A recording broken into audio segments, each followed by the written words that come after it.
welcome.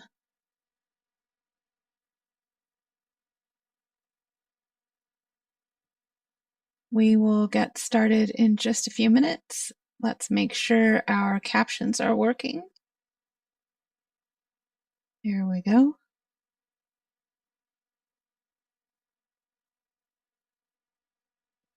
No problem.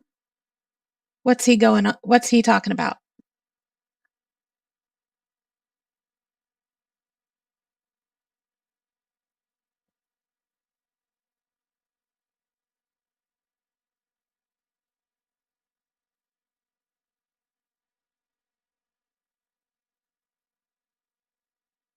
Cool.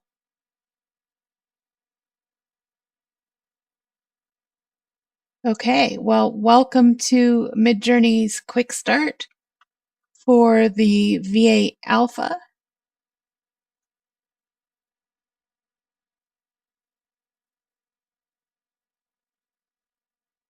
Let me get this started.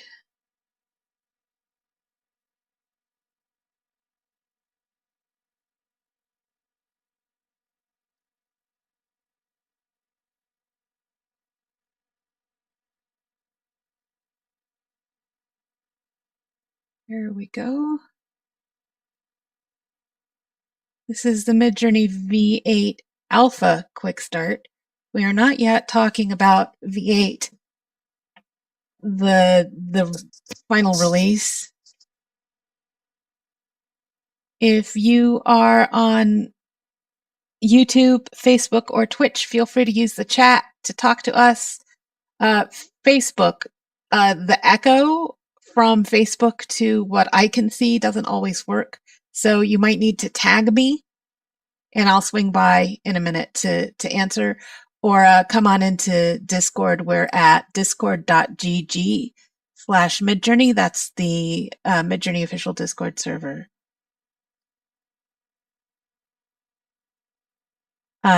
Quietly judging, says Pups and Claws. Excellent. Excellent. I approve. So I thought that if there were enough of us here, we'd start out with an interaction, but it looks like we don't have a big core of people. But let's we have Johnny and Bert and Max and Pups who's watching via YouTube. We can give it a try. Welcome, Mad Hatter. This is the Midjourney V8 Alpha Quick Start. And to get us started, I thought I would try this quiz. I don't know if you can see it. Let me make that bigger. Let's see what we already know about V8. All right. So you haven't, well, some of you have seen this class before. Some of you are brand new. Is there anyone here, Mad Hatter, Max? Are you, either of you, quite new to Midjourney? Johnny and Bert, do you want to give a guess as to the answer to this question? In the V8 Alpha materials, what is the most accurate reason a long, highly specific prompt can still fail, even when V8 has a much stronger adherence than V7? Bert says obviously it's D. A V8 converts long prompts into mood boards automatically. That is not correct.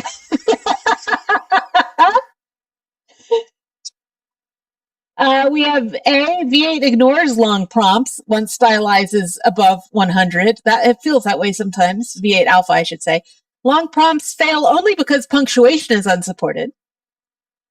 A prompt can exceed the job's practical processing budget, causing incoherence, blending, or drop details. Oh, C. That is correct. A prompt can exceed the job's practical processing budget, causing incoherence, blending, or dropped or missing details. All right, let's see what it has for us next. I haven't looked at these yet. Oops. Let's see. Next. Which pairing best reflects the workshop's advice about Oh, let's skip that one because I took that out.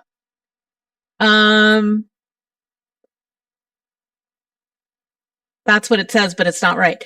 A V8 Alpha user says, my prompt includes every detail, Johnny, but the image still looks generic. What is the strongest diagnosis? Generic output means V8 is broken and unusable for production. B, the user probably forgot to add a seed. C, the only fix is increasing quality to Q4. Or D, the prompt likely leaves important composition components uncontrolled, so Midjourney fills them in statistically. Whoops, statistically I cheated and hit, well, it was the last one. I clicked it to see if it would expand and I accidentally answered the question. Yeah, these are really crappy quiz questions. Hi, Yakko. Hi, Snoopy. Please go ahead and chime in if you want to try to answer these. What is the practical value of the expander technique in conversational mode? It turns V8 Alpha into draft mode. It lets users start simple and have the LLM layer in conversational mode. Layer in missing specificity and structure. It bypasses the token limit by hiding extra words. Or it replaces the need for any prompt iteration after the first image. Oh dear, this is not difficult.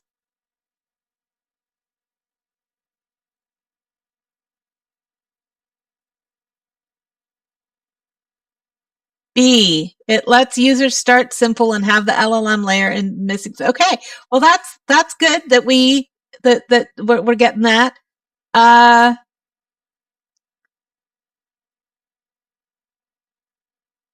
Okay. So I'm stopping because those quiz questions are terrible. I thought it would be so fun, but I'm going to have to prompt it better to get it to be a good quiz. So, right.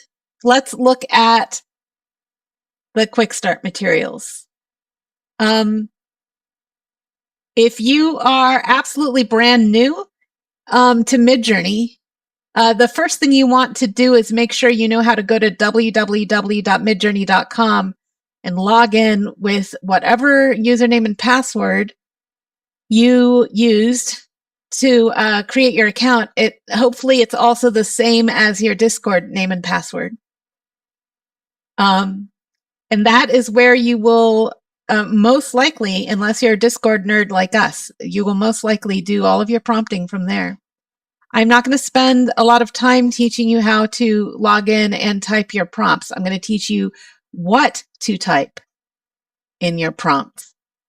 And I'm going to do that. And I'm going to do that with the goal of prompt adherence, meaning you have a specific vision in mind and you would like to get Midjourney to make that picture in particular. There are other ways to use Midjourney. Prompt adherence is not the only objective or goal.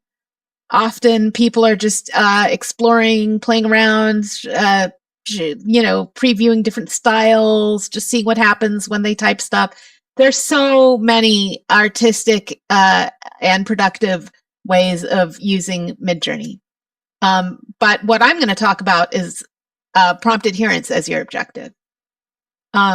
Because Midjourney, when left undirected, tends to veer toward its archetypes, its statistically dominant representations of things in its training data, and that can leave you with images that look like everyone else's images, or images that don't look like what you had in mind.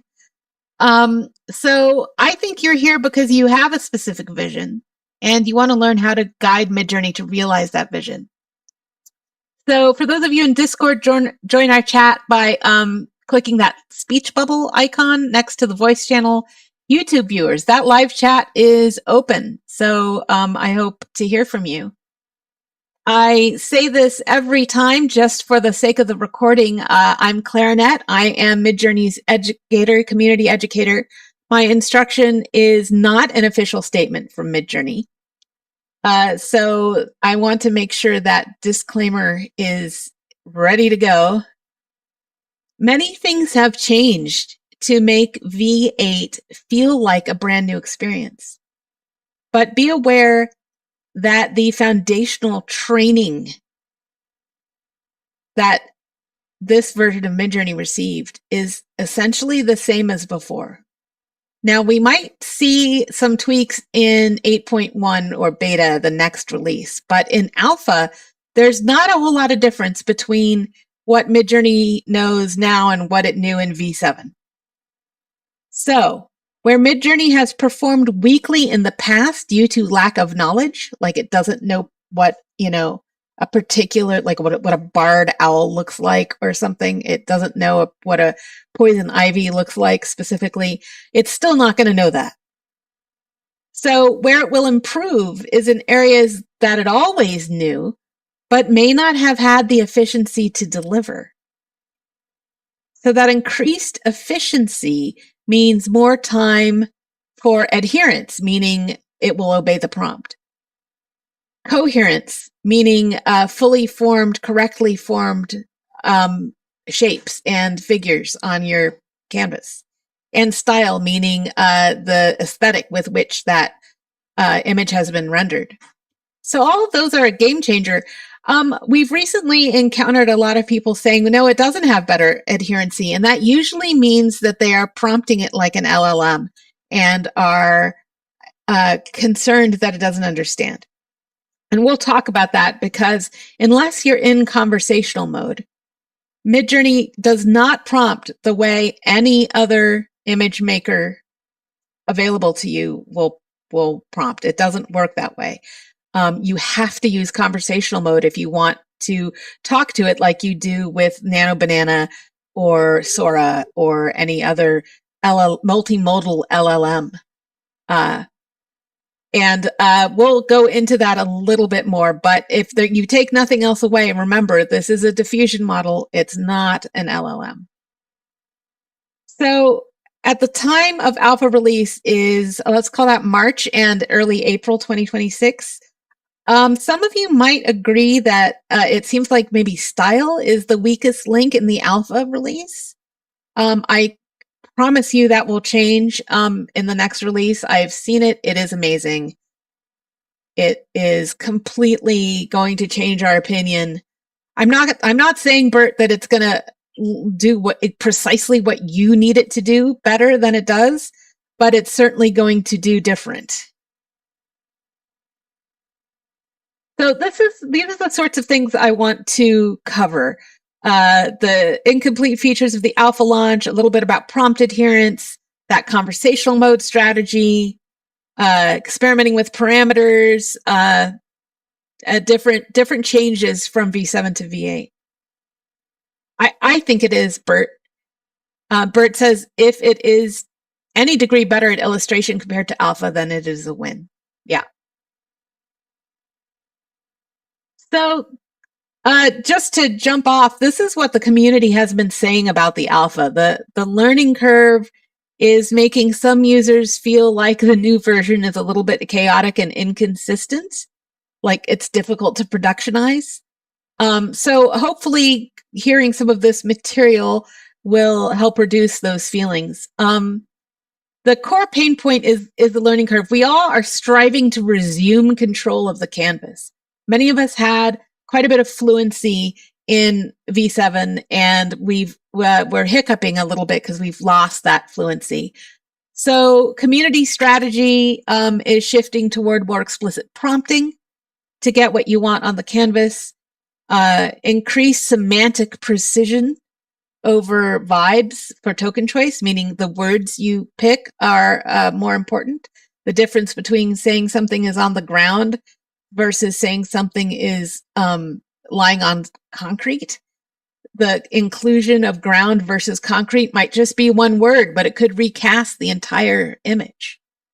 And that makes prompting an iterative style, which most of us, if you are an advanced user of Midjourney, you always prompt in iterative style. You prompt the best you can, you see what Midjourney gives you back, and that informs you as to what modifications to make to the next iteration of the prompt. Right? Or what parameters to change, or what mood boards or profiles or style references you need to add, or what image references you need to add. You don't really know, because diffusion is such a chaotic tool. You don't always know what will be required for the vision you have in mind until you have given it a go. The very cool thing about V8 Alpha and future releases of V8 is it almost defaults into draft mode, meaning it doesn't literally default into draft mode, but I'm just saying the feel of the fast and inexpensive initial images made by version 8 Alpha and beyond really helps you feel like, okay, I am not spending a whole lot of time and money on these initial iterations of my prompt. I'm going to kick it up to Q4 once I'm sure, or even start with HD once I'm sure my prompt is robust. And that's a great new tool for our workflows. I thought that was very thoughtful of Midjourney to include that default need or the pervasive need for an iterative prompting workflow. They're accounting for it. They're making it more affordable. Yeah, why do you call out Pups and Claws says Q4 mentioned? Why that? Pups and Claws calling that out.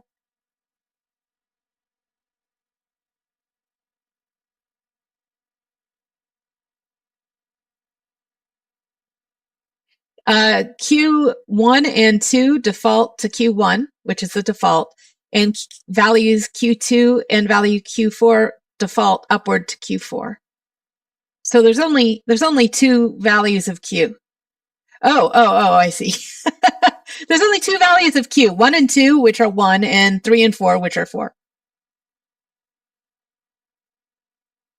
Okay, so let's talk about the incomplete features. So this is an alpha launch. It is incomplete. You will not find these features on initial release. You'll not find omni-reference. You will not find, at least right now, image prompts. I believe image prompts are coming back. That's the theory. The no parameter is probably coming back. I think it's in high demand. We'll see how that proves out. Dash no is a wait, but it sounds like they're not giving us back custom weights, and therefore multi-prompts to prompting. So if you are a veteran user of Midjourney and you remember using double colons to emphasize or de-emphasize words in your prompt, I don't think that's coming back. Draft mode is not gone. It's just better incorporated into V8. And upscales, not quite gone. More like you start with HD in the prompt, dash HD, and that will generate your prompt from a higher resolution seed, and that higher resolution will give you more detail and so on. But if you want to literally upscale, at this point, there are many, many fine third-party upscaler apps out there.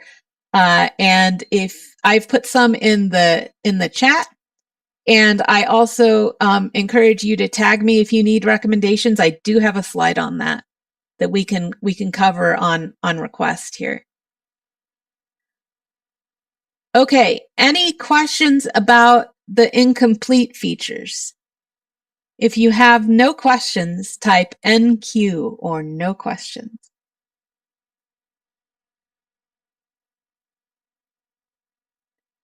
All right. If you do have questions, just type in your question. Welcome, Engel. So next we're going to talk about prompt adherence and token limits. Thank you, Yakko, Bert, Pups.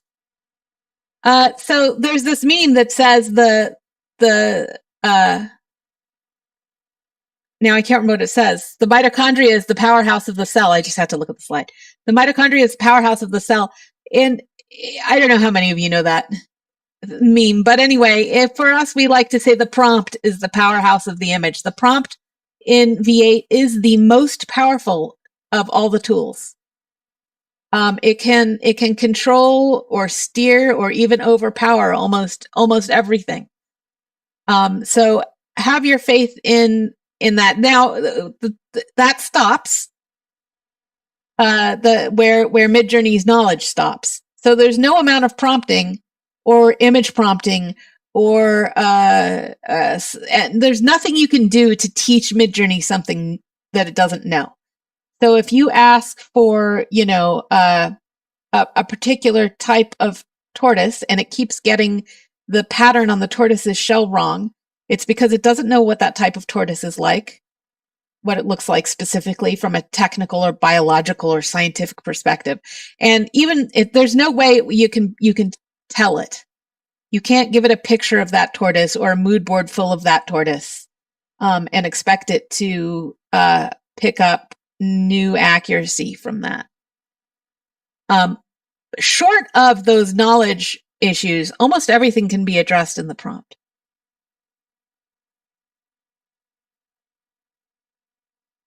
Okay, so prompt adherence is linked to blending, and that's desirable blending, like when you're creating a mix between like a chimera or a beastie that is a mix between two disparate creatures, right? So there's such thing, or somebody's arm turning into a tentacle or something like that. So there's desirable blending, there's undesirable blending, which is when you have multiple subjects, but they all seem to inherit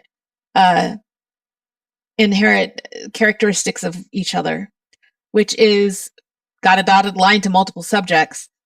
Character control, prompt adherence and character control. Character control is, your character's looking up, looking down, holding their arms up, whatever. It's posing, emotion, attitude, that sort of thing. Camera control. This is composition. So it's, looking up at something, looking down at something, an aerial shot, an establishing shot, different ways of moving the camera around the scene. Prompt adherency can only go so far for all of these things, of course, because if Midjourney doesn't know what an aerial view is, you have to find some other way to put it. It so happens that Midjourney definitely knows what an aerial view is, but you will encounter many cinematography terms, jargon from camera control words that Midjourney does not know. Troublesome tokens.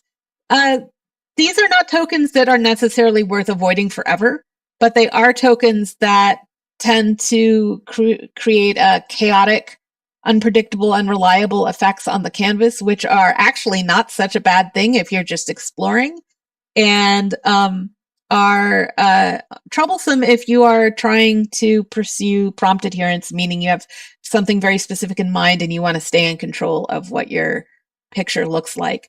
That's camera metadata, jargon of various kinds. Sometimes literary writing can get in the way because it has so many non-visual tokens in it.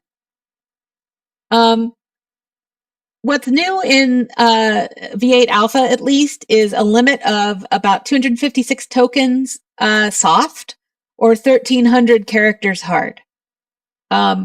So whichever of those you hit first. And the next question people ask is often, what how do I know how it's tokenizing? We don't know how Midjourney is tokenizing, actually, but I did put this novelai.net/tokenizer URL on the slide because I want you to know that that's a tokenizer. And if you're curious how tokenizing works, you can always throw a prompt into that URL and see what it does. That's not necessarily what Midjourney's doing, but it might help nonetheless. So when using careful prompting, prompting that is not directed at an LLM but is directed at a diffusion model, V8 has incredibly high capacity. We've gotten well over 50 subjects and details in a single image. As long as it can fit, it'll sit. So let's see, what else can we talk about here? Let me give you an example of that. Here's just an insanely long prompt. This would have been utterly impossible in any previous version of Midjourney. If you squint, you can try to count the tokens in this thing. Oh, it says SV6, which is a misnomer because there is no mood board on this bad boy. Let me see if I can fix that. Well, I'll fix it. I'll fix it next time. But yeah, so I didn't get anywhere close to 1,300 characters, but I sure did start hitting the token limit. And nevertheless, every single tiny bizarre detail showed up. A hamster in a pink tutu balances on a striped beach ball. Just that phrase alone was hit or miss in previous versions, much less stacking it with thousands of other things.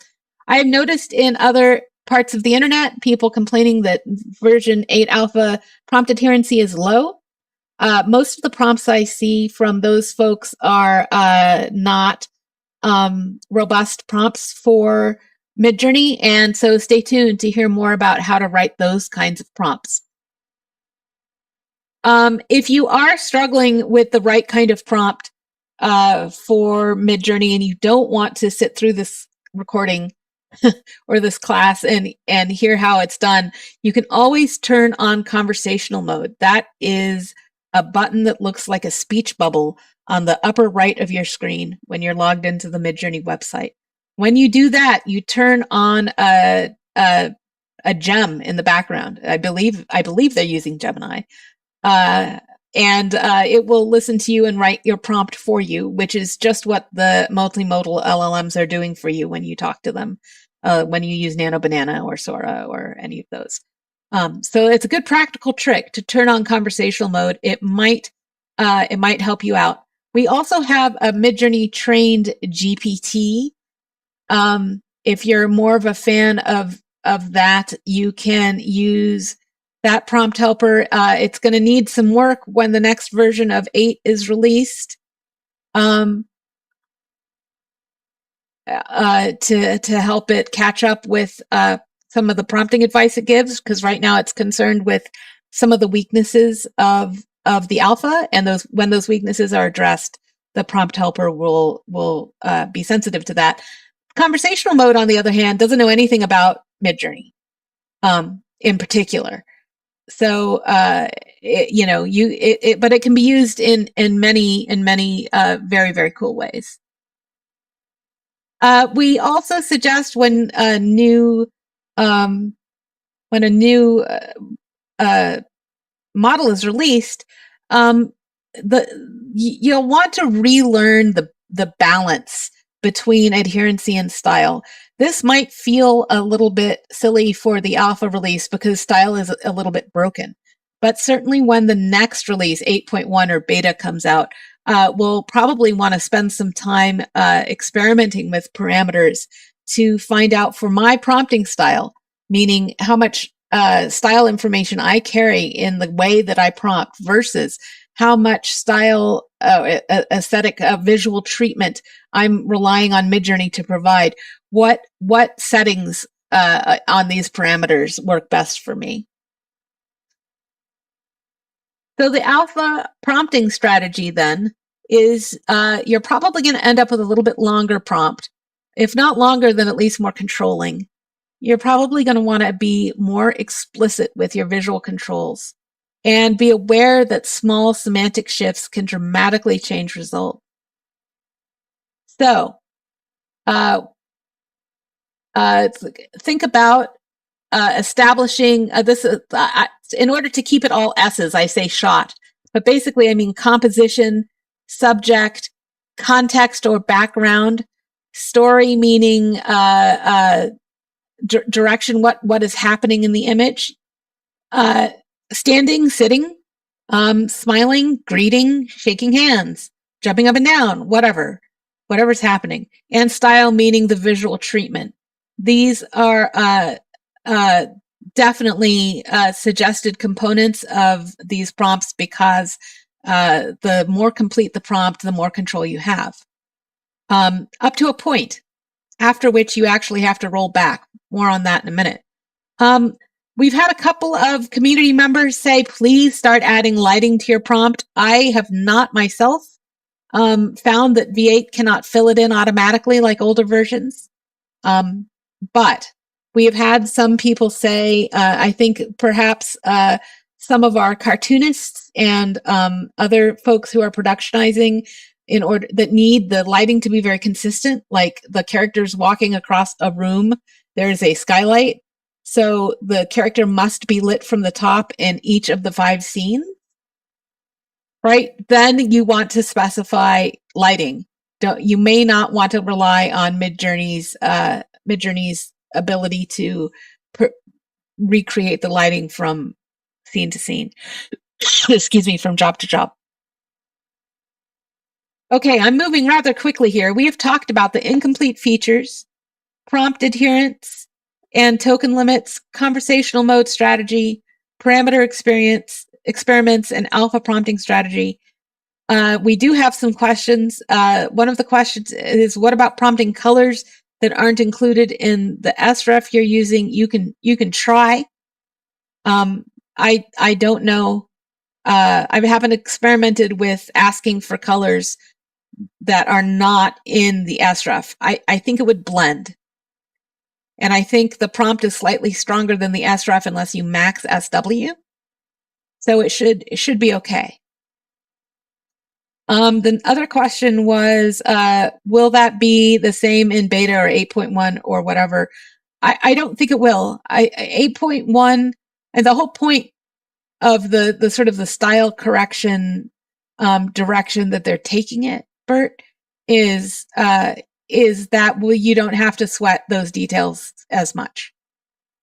Now, will it be completely consistent from job to job? It never is, but I think if the prompt contains the word skylight, it will extrapolate the lighting consistently, more consistently than the alpha, because the alpha does as little as possible. The alpha's job is to do nothing but what is in the prompt, but the beta will have some of its own opinions. And you can lean on that. Many people do.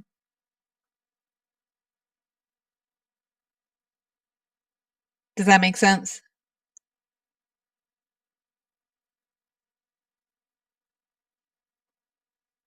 Okay. All right.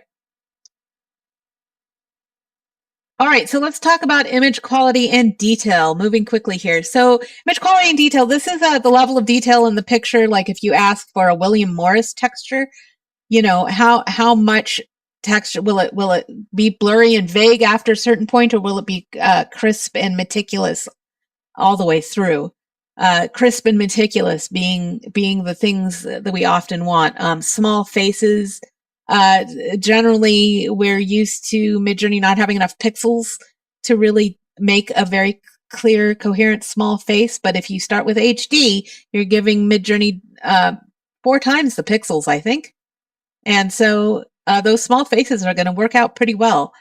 Same with line quality. Line quality, sometimes lines will break, disappear, and so on. But starting with HD and just even if you don't, there is enough power in V8 that you might find it does better with line quality as well, and limbs, hands, small faces, level of detail and patterns and textures. But again, it's for a cost. It's capable of rendering complex detail across this entire scene directly in the initial render, and that is --HD. It already works. Pups and Claw says, will HD work with Q4 and 8.1 though?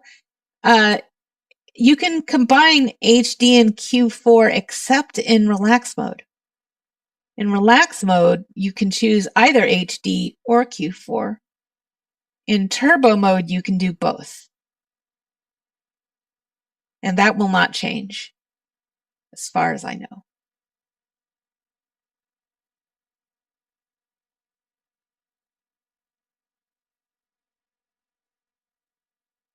So I've been talking about quality a lot.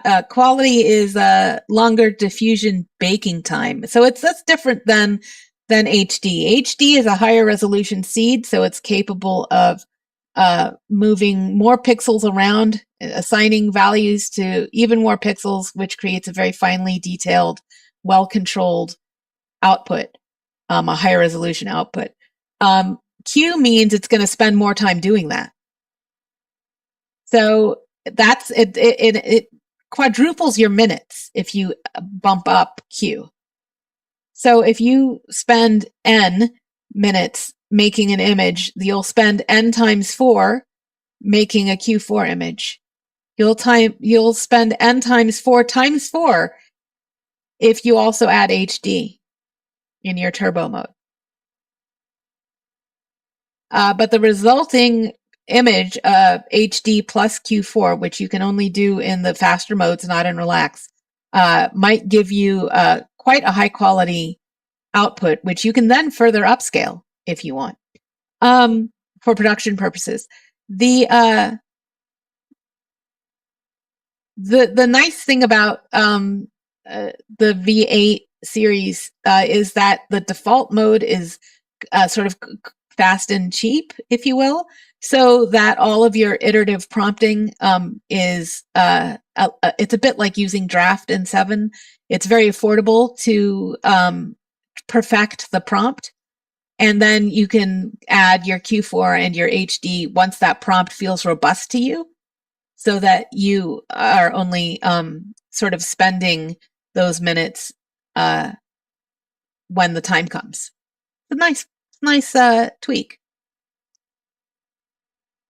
Composition and layout. This is very exciting for people who do comics and storyboards and so on, because positioning within frame and camera control and multiple subjects are much more reliable in the Model 8.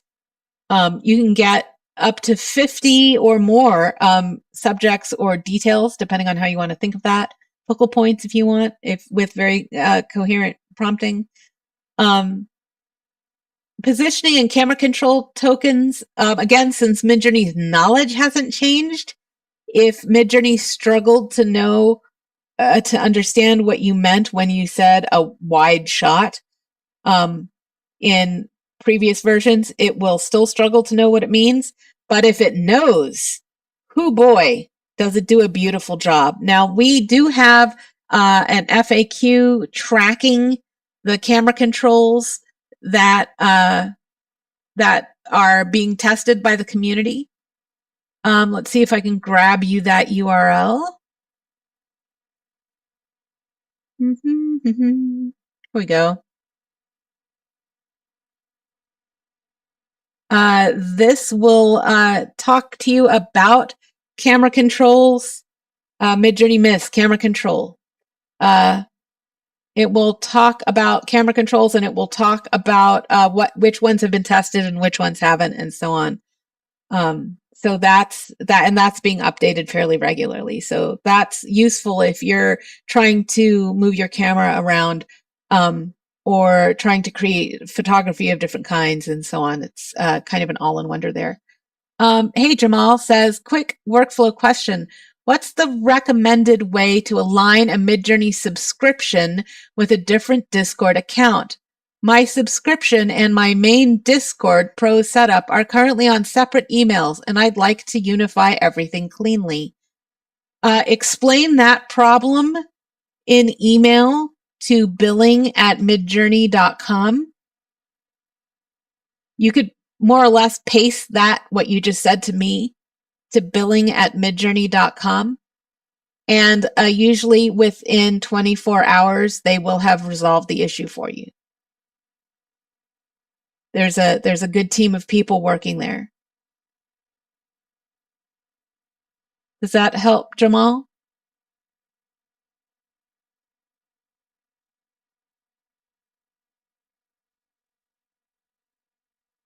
And welcome back, by the way. Welcome, Rayhan and Red Foxy. Mountain Biker Chick, I see you snuck in. Reason. Twisted Reality, good to see you.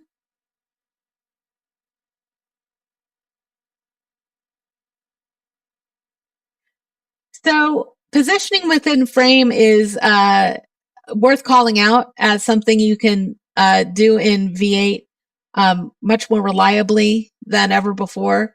And that's basically just prepositional phrases, like something's in the foreground or the background or to the left or to the right, inside, outside, against, behind, in front of, beside, between, beyond, whatever.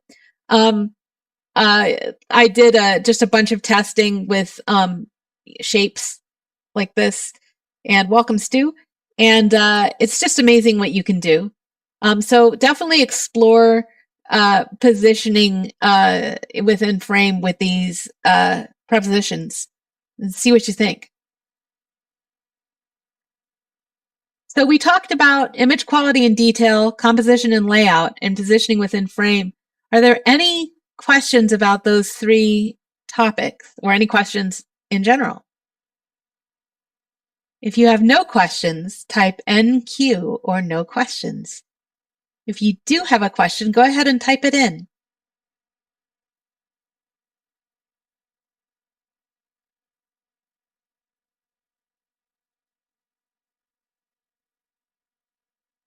Okay.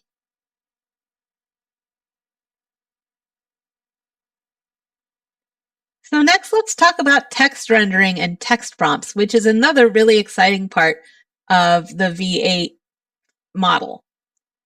So we're talking about typography, handwriting, fonts, print.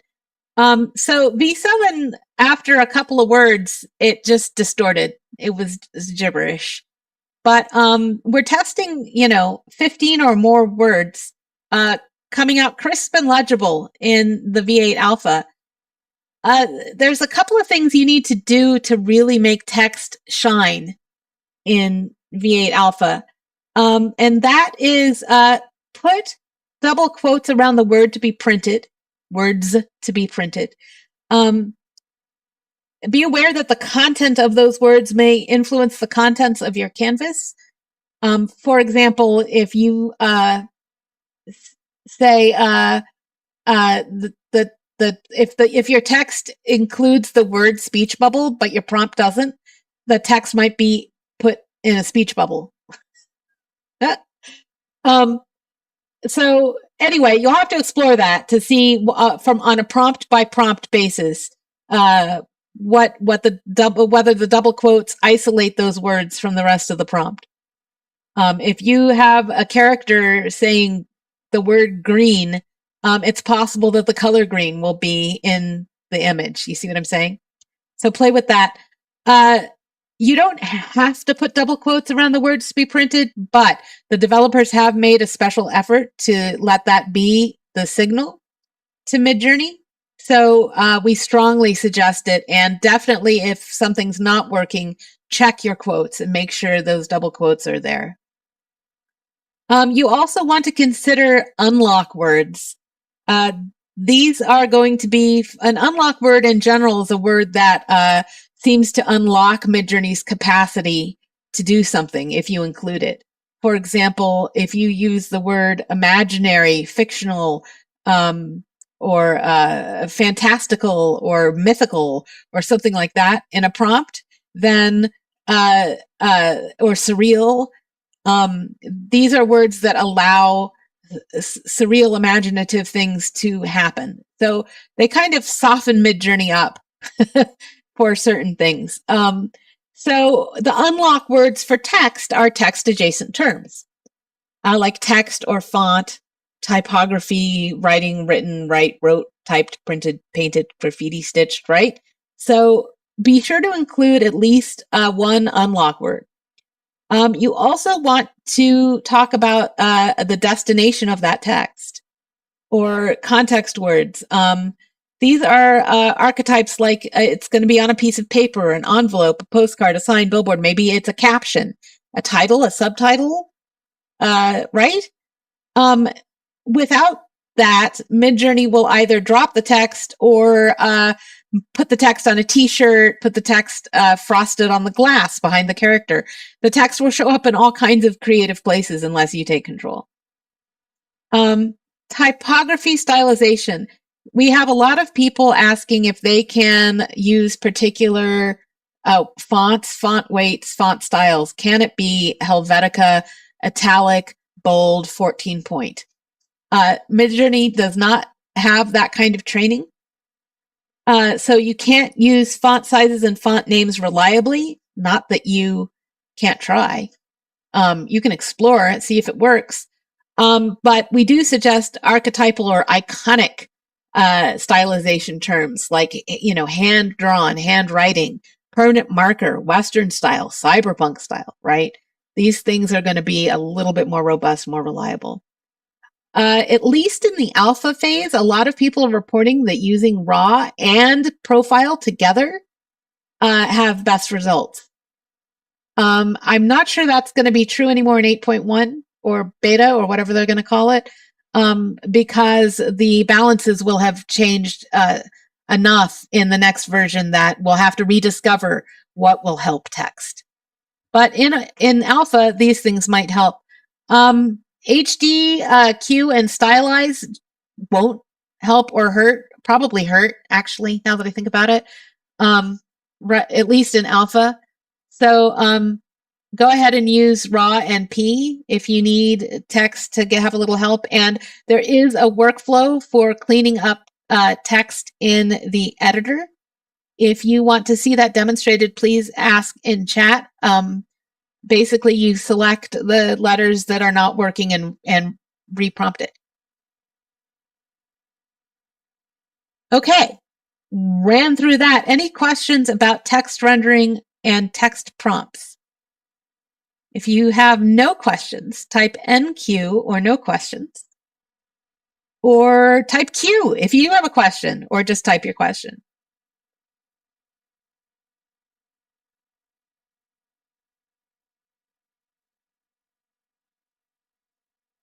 Thanks, guys.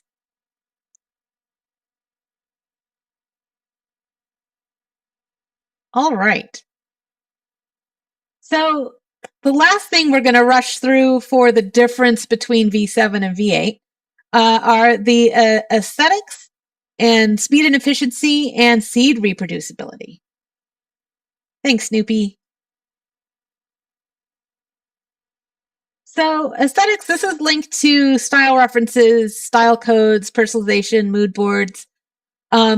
This is in the alpha a little bit in progress, but there is an internal testing group that will say thumbs up, it's looking good for the next version of Midjourney. Next 8.1 or beta. Speed and efficiency is excellent. The default speed is excellent at the cost of, at least in the alpha, there might be edge case coherency errors, but that is going, that's just part of alpha release. It'll coherency, even the edge cases will be improved over time.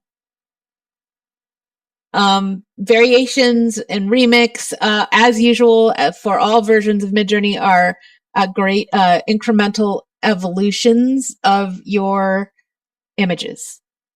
Don't forget those buttons are out there. They're sometimes the answer. Seeds are not 100% identical in V8. It used to be back in the day, if you grabbed the seed from an image and coupled it with the same prompt and parameters, you could get a Xerox copy of that image. Those days are over. We already know that seeds sort of drift depending on whether your job hits the same GPU cluster rather. Is most of the time it will, some of the time it won't, and then you get a different seed or an adjacent seed and you're confused why things don't work out just the way you thought. Certainly that is true in V8 and will continue to be true because V8 is optimized for extreme speed.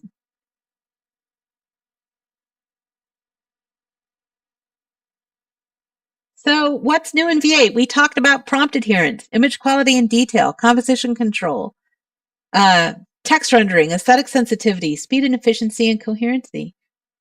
And also some limitations because that is an alpha. So any differences between, any questions about those major differences? Mountain Biker Chick asks, what are you hearing is V8 Alpha's biggest image style strength? So that I use it for those kinds of images before it goes away. I have not heard about image style strengths. What V8 Alpha is good at is responding to your prompt. So use it for that before it goes away. Right now, the balance is very, very far toward adherence, obedience. And when they're done tweaking it, the balance will probably change a little bit. Yes, adherence is definitely the strength of the alpha.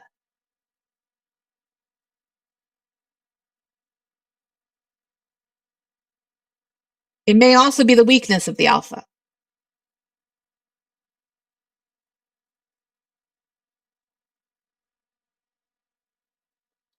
Depending on how you prompt and how you think of it.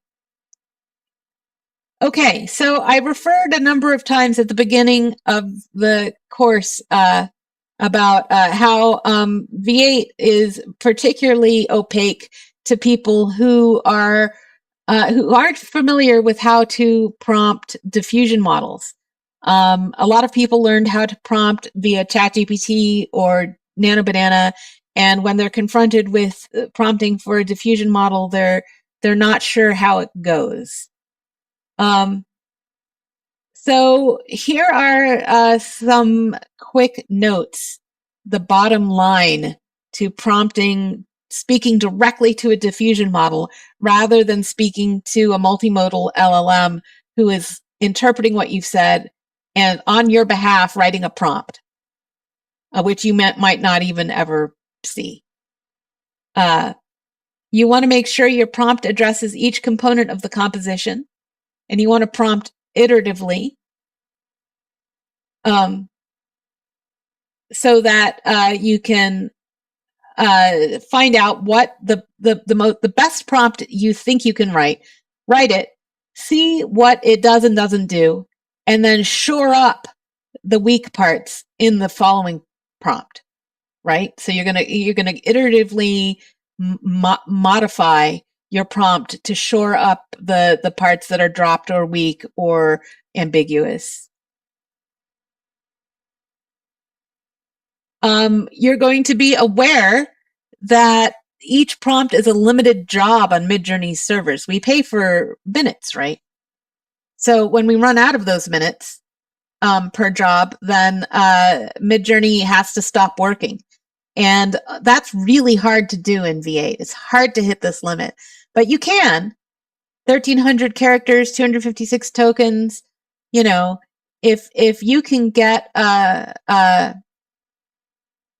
300 tokens in under 1,300 characters, you'll start seeing the problem.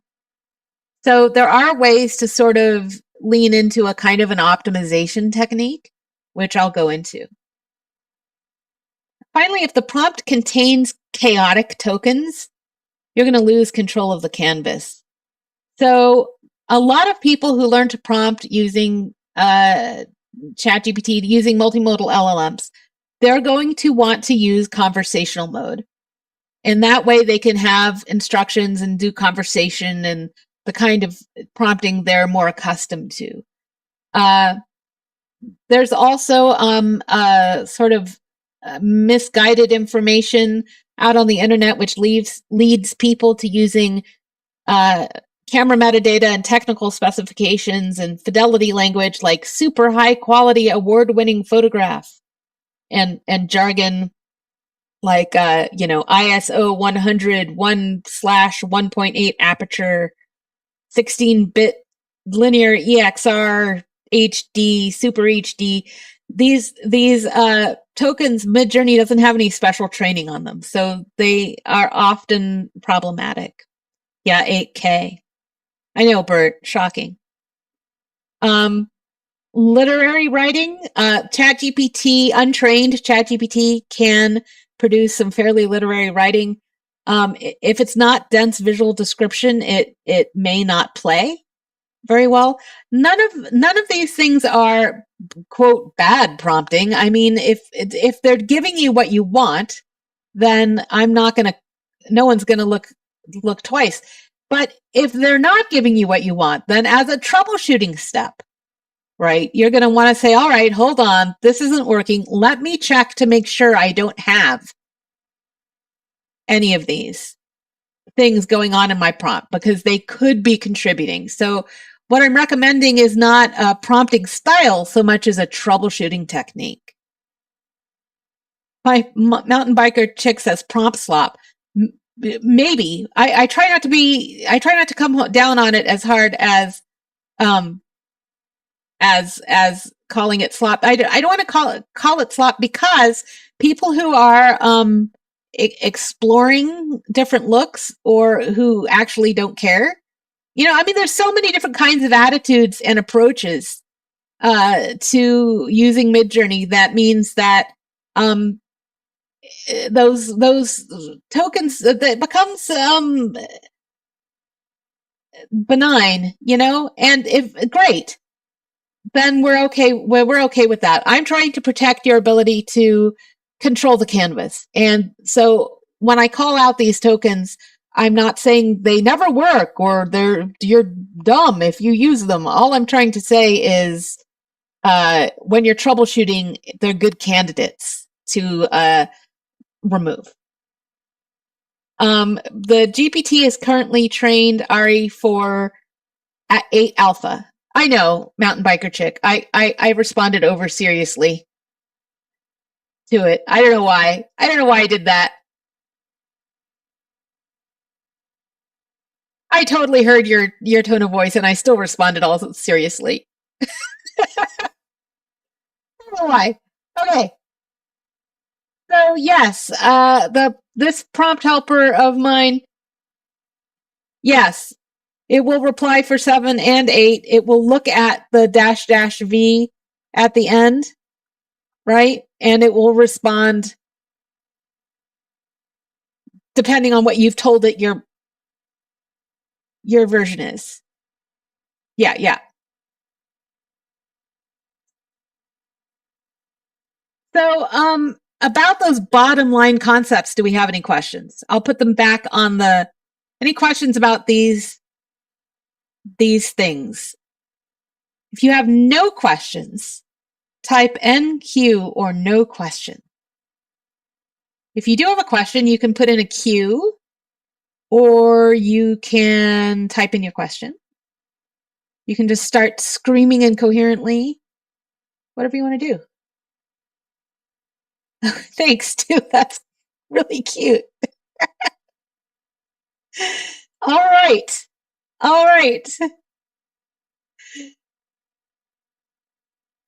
So let's talk about how Midjourney actually works under the hood.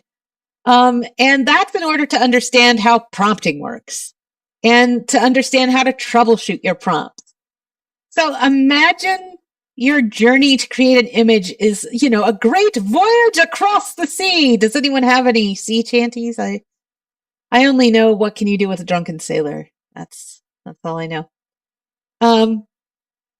So the port of departure, if you will, is the seed, which is just a field of random noise. Midjourney doesn't start with a blank canvas like a human artist. It starts with a field of random noise. It looks like television static. And Midjourney passes over that field of noise step by step and gives values to those pixels according to the prompt and parameters. That's like the captain and the navigator is your prompt and parameters.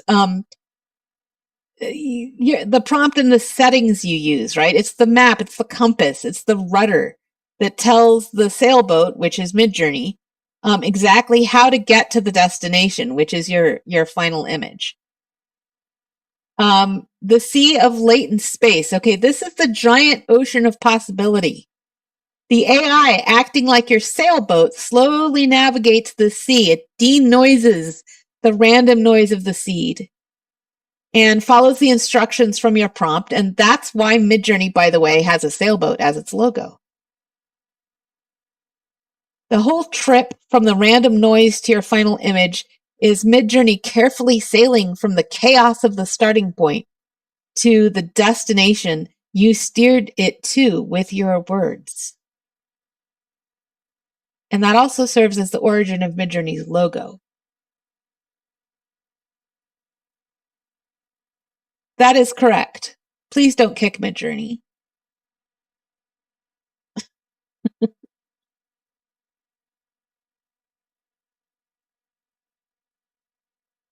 Okay.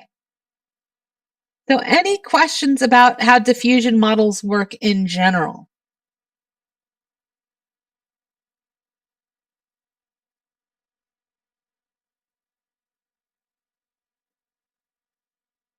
If you have no questions, you can type NQ for no questions, or you can type in Q, or if you have a question, just type your question. Okay, Pups and Claws has a question.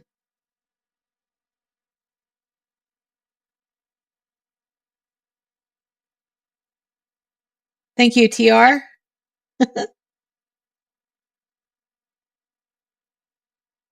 We are waiting for Pups and Claws to type the question. Do you have any theory why high EXP is so freaky with photography styles? What do you mean by no freaky? So freaky. What does freaky look like?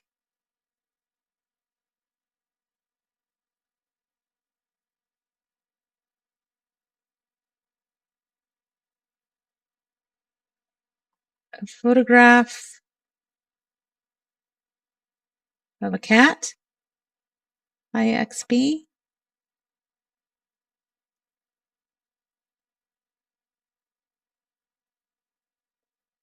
EXP is a style.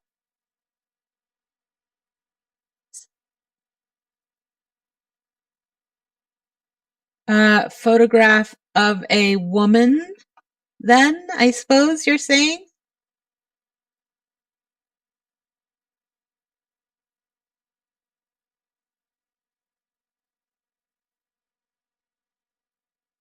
Well, I mean, EXP is an SREF, pups.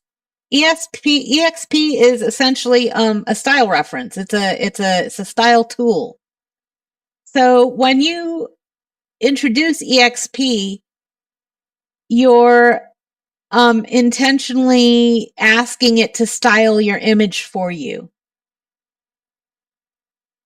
And if you don't want it to, look a certain way, then prompt away from what it's giving you. Like here I've said a photograph of a woman dressed in jeans and a conservative shirt. EXP does not cost extra. There you go.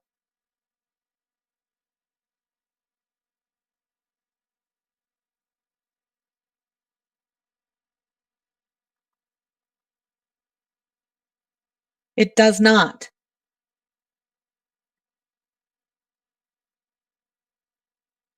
If I don't want, if I want somebody wearing a conservative clothes, then it is, it falls to me as the artist to prompt for that.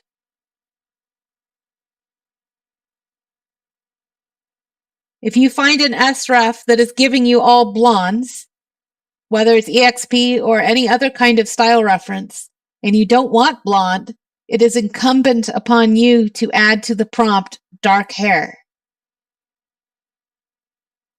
Because style references, including EXP, these style tools are intentionally styling things for you. If you find some part of what you're asking it to do undesirable, you should ask for something else.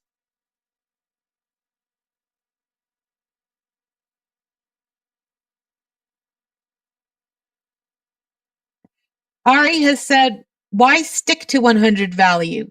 I don't know, Ari. It would be for our whatever is the taste or intention of the artist. In this example, since the question was saying EXP does a thing to my image, I intentionally maxed it out so that I could recreate the problem.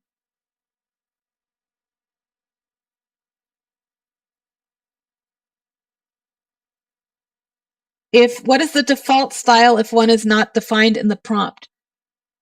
If I say a woman dressed in a jeans and a Victorian shirt, and I take out jeans and a shirt there is no style in the prompt. Ari, would you agree? Oh, photograph.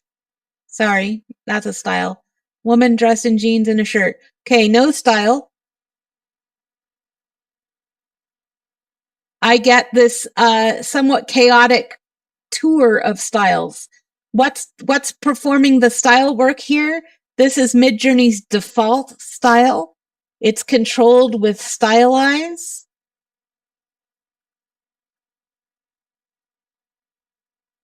It comes out of the box. You get it for free.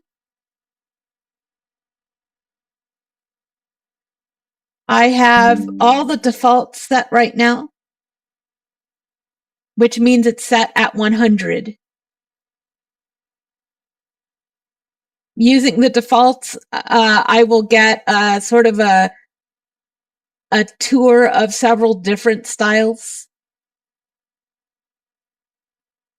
As you can see, we got an illustration, different kind of illustration, I guess, another kind of illustration, and a photograph. Slightly different styles. That is the job of the default style engine. It's to give you a quick tour of different directions you want to go. The idea is that you then chase the vision you want. Like if you like the photographic look, you might now start to do a remix or a variation to chase this look. Or you might just drag it into your style reference category tile here and carry on. In version 8 alpha, I don't know that RAW produces all photographs. It might. There you go. Not very well cropped.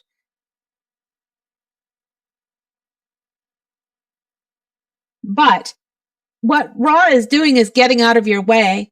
So if I say a painting of the painting effect may very well, oh, well, it didn't. What's going on? Oh, yes, it did. These are paintings. I was like, it's photograph. It's not.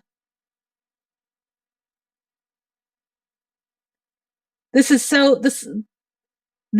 alpha. The frames around these things, please do expect this to go away, these cropping and framing problems to go away in the next iteration.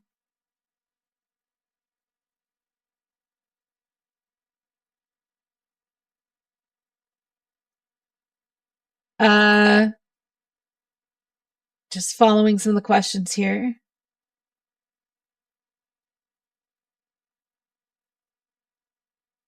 I don't know if or when we will be getting OREF in V8.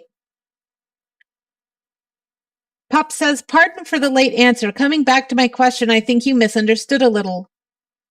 Midjourney does behave differently with different codes. It is really freaky with photography ones. It can be much more creative with less photorealistic styles. I tested it a bunch. I know that it's a parameter, EXP.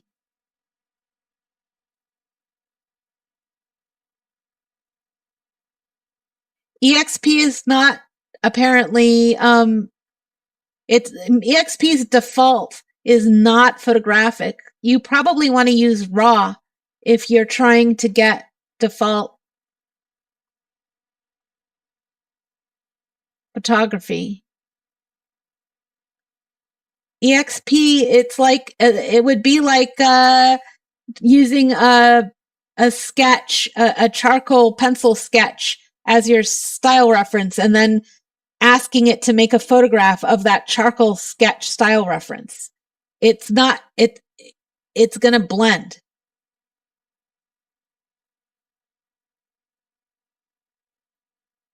It blends. That's why it happens. The prompt, the instructions in the prompt blend with the style coming from EXP.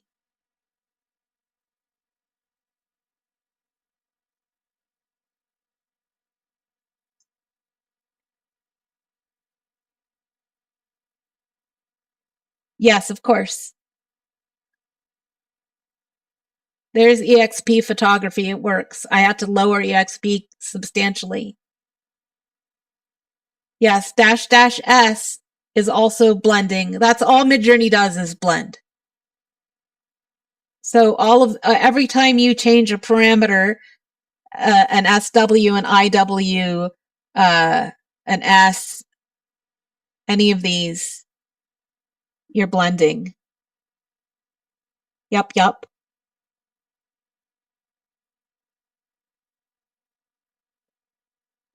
Because EXP, I don't know what you mean by freaky, which is why I can't really answer the question. But EXP has some stylistic tendencies, and when those stylistic tendencies are blended, things happen. Whereas S has different stylistic tendencies, and when you blend those in, different things happen.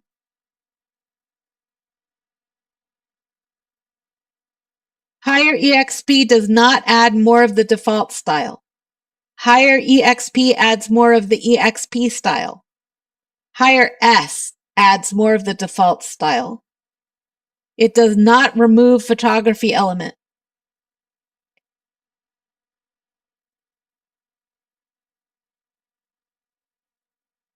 High stylize can produce gorgeous photography.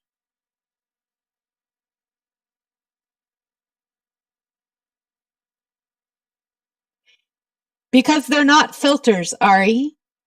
So what you're thinking is, RAW turns on the photograph filter. The more RAW I have, the more photographic it looks. Stylize turns on the non-photographic. But that's not how it works. Stylize is a machine that processes your prompt. And RAW is a machine that processes your prompt. You choose which machine you're going to use. They're both capable of photography, and they're both capable of illustration.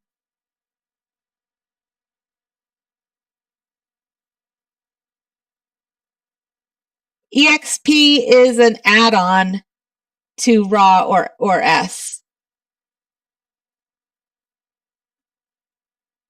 It doesn't replace.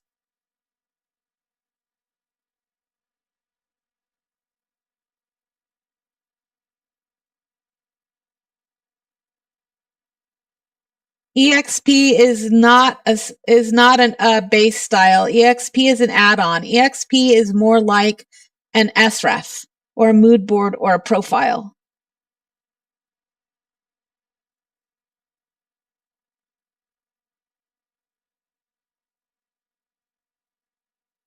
A woman dressed in jeans and a t-shirt, S1000.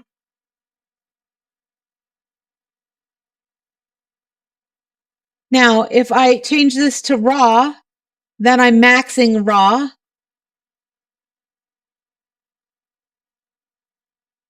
If I add EXP, I'm adding EXP to maximum raw.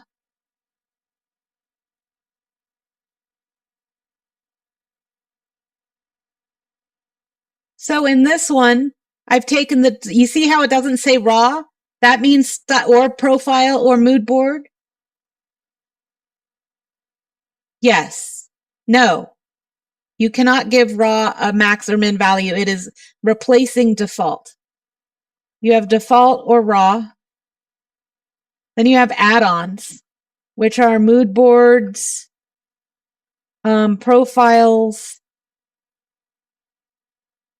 EXP, srefs.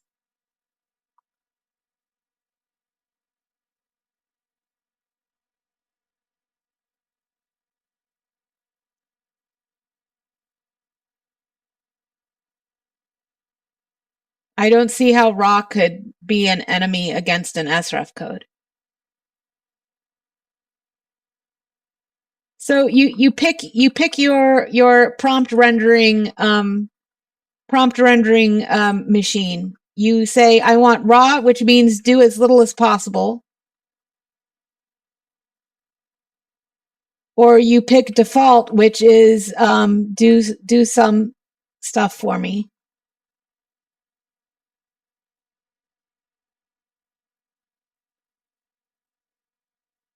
Has nothing to do with photographic or non-photographic. It's just that if you say do as little as possible for me, then Midjourney doesn't try to change it from a photograph, which is its sort of raw state. That's why it's called raw. Unless your prompt tells it to, right? So there's this, raw doesn't actually produce photographs. Raw just doesn't do anything extra for you unless you tell it to. Raw is like skinny Midjourney.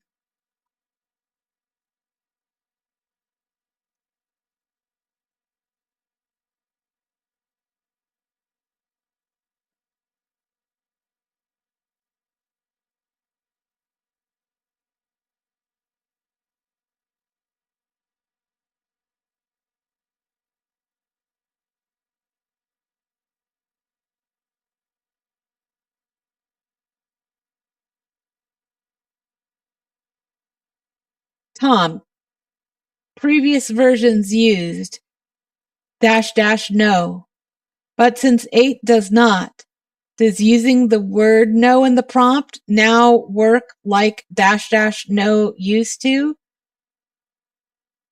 It does not. Using the word no in the prompt has a very slim chance of maybe helping you out if you're not violating any archetypes. So if I say a cowboy with no hat, I will still get a cowboy with a hat. Do you see, Tom? Because cowboys archetypally have hats. If I say a swamp, okay, let's see. A swamp with no trees. Do you see how the trees changed? Because archetypally, a swamp may not have trees. So it's not that this is doing nothing. Do you see, Tom? It's not that it did nothing at all. But it doesn't really negate. But it does do a little something something. But it's not the same thing as -- no.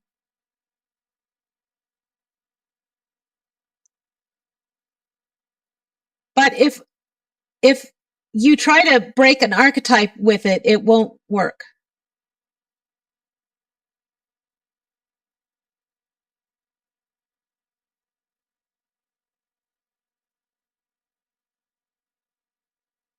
If you would like to read more about breaking archetypes, I do have an FAQ for you.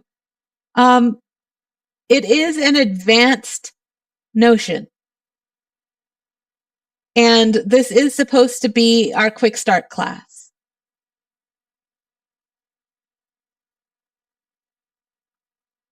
But we do have all kinds of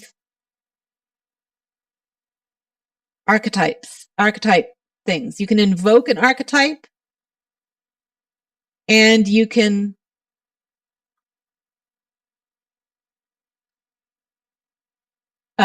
break archetypes.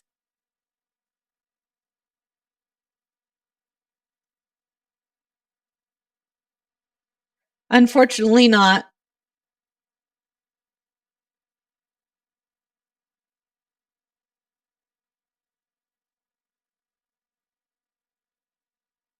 No. Okay, Pop says, I'll try to describe it a little more precisely since that concerned you. I'm building codes and using it as a core of my work. I adjust my prompts to the aesthetics given by the code. If I would use raw, I would reduce the influence of the code. No, you wouldn't. On the aesthetics of the image. Raw has no influence on the strength of the code. However, it is replacing the default style, so you're blending it with something different. So if you use some random code and you have not used raw, you've been blending it with the default style. If you pull out the default style and put in raw instead, now you're blending it with raw. So it will change the look. But it's because of what you're blending it with, not because raw is acting or on your code.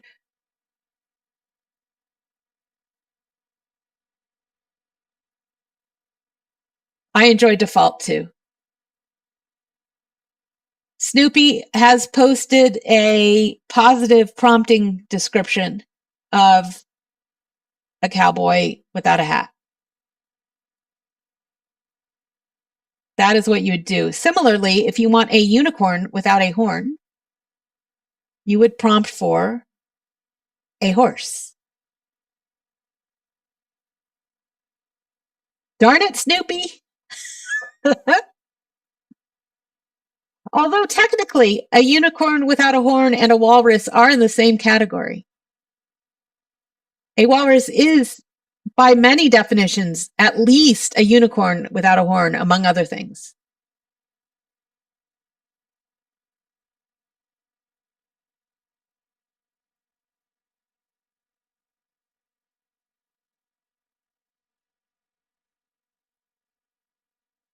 Okay. We talked about troubleshooting. We talked about, let's see, the first troubleshooting check is to make sure that you're actually covering all points of your canvas. So if you think of the canvas as having three parts, what it's a picture of, what's happening around the thing that it's a picture of, and the visual treatment of the entire image. That's the subject, the background, and the style. It doesn't have to be in that order, but as a checklist for troubleshooting, make sure when your prompt goes wrong, take a look at it and make sure, well, hold on, did I include these three things? Because if I fail to include one of those three things, Midjourney is going to make it up or do nothing.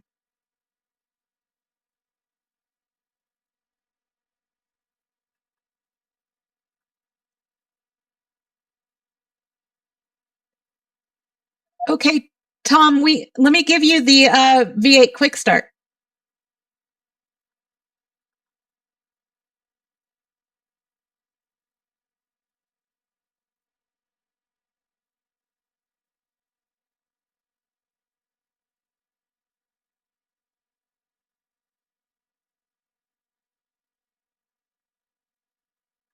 We do have a V8 Quick Start, a V8 Alpha Quick Start here. Now, this Quick Start was put together before they added Relax. So it might still say that relax isn't working, but otherwise it should walk you through the changes, Tom.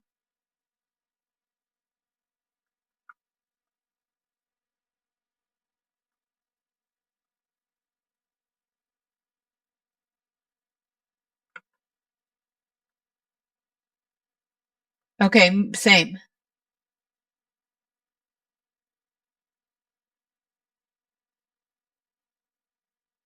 Let me get, we have a couple of things, Tom. There's also at this URL, the downloads URL, there's a couple of 2-3 things about V8 there.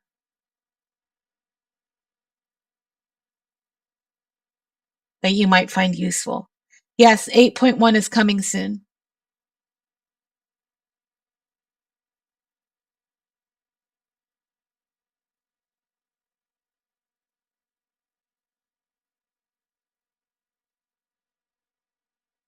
So here's the archetypes thing, Ari.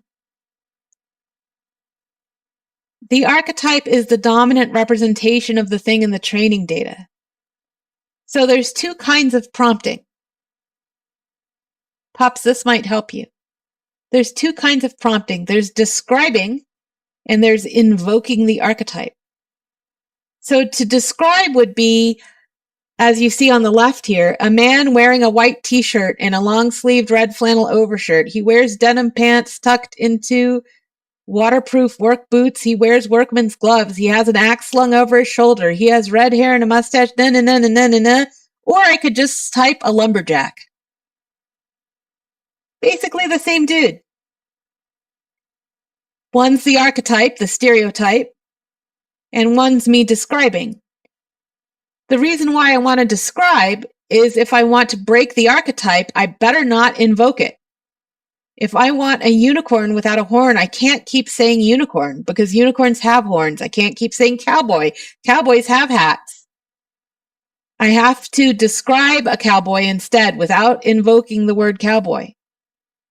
Look at another example.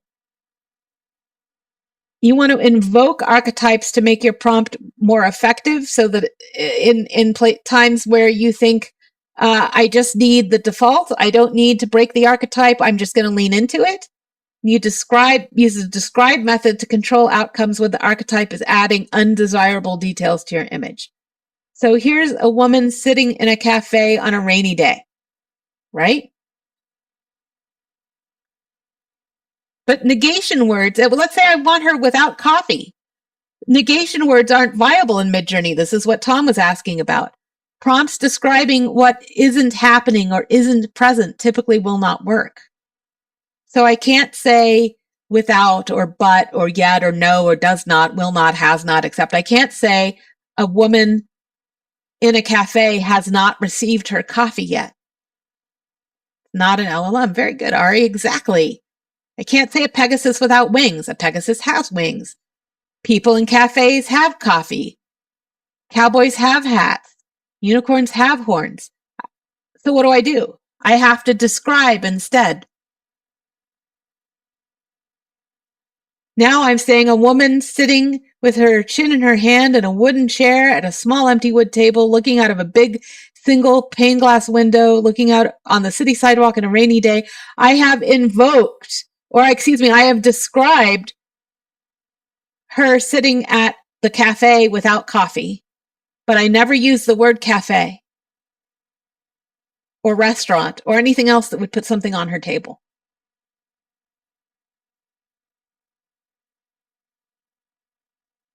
When something is very difficult to describe, I go to the prompt helper.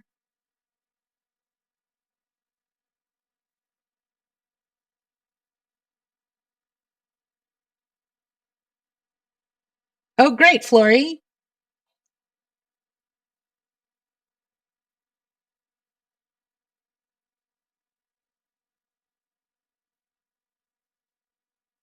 The nice thing, Ari, is that some thing without a thing or a thing, no thing, or whatever are idiomatic phrases, are cliche phrases, are common, iconic phrases. So someone with a pirate with one eye. Pirates so often only have one eye that you could probably get away with saying that. There's enough training to support it. So somebody without a head, the phrase without a head might be so dominant in the training that it would work.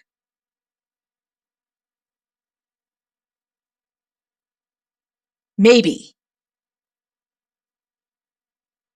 And we are, Midjourney is strengthening its editor to help make breaking archetypes easier. Because that is the number one thing that diffusion models struggle to do. So it is the number one thing that Midjourney is trying to give us tools to support us in going that direction.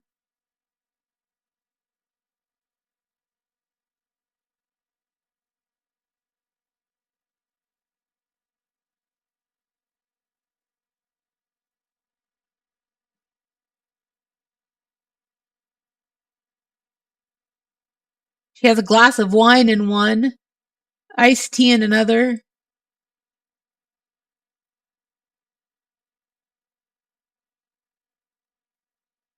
It helps that you said that there's a bar or a counter.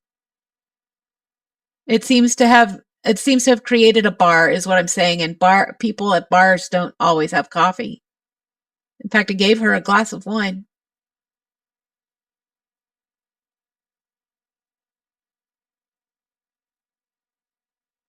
That's right, Tom. Tom says, so it is more about recognizing our expectations and finding a way to think past those expectations logically and break down the scene without the archetypes. Right. Basically, Tom, you want to describe what it looks like, not what it is in those cases. Sometimes you want to say what it is and not what it looks like. Sometimes you want to say what it looks like but not at all say what it is.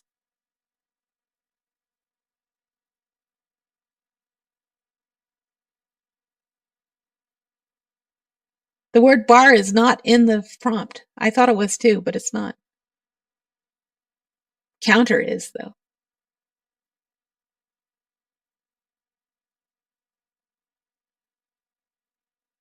Exactly. Excellent.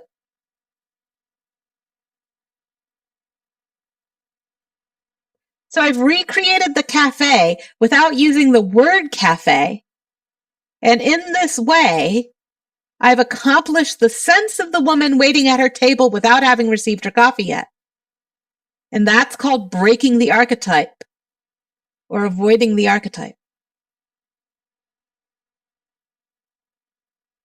It's a good one, putting books on her table instead of cafe. There's all kinds of things you can do. You can just say what's on the table instead. Say the table's empty. Say what it looks like.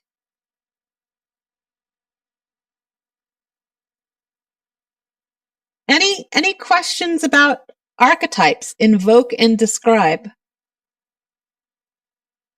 If you have no questions about invoke, describe, and archetypes, type NQ or no questions. If you do have a question, you can type Q or you can type your question in.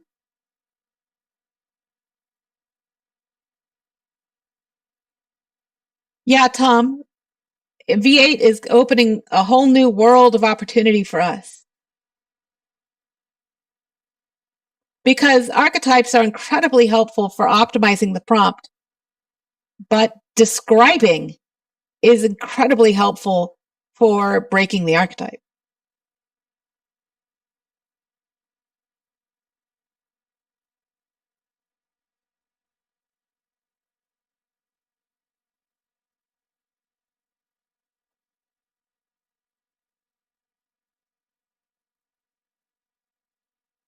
Chaotic tokens. So this is just about using words that Midjourney, that should say 8, understands. Yes, Tom, same. Punctuation, spelling, and grammar can matter. So, for example,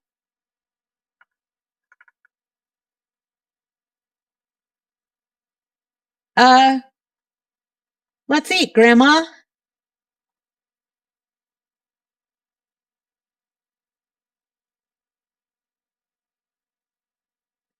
Versus, let's eat, Grandma.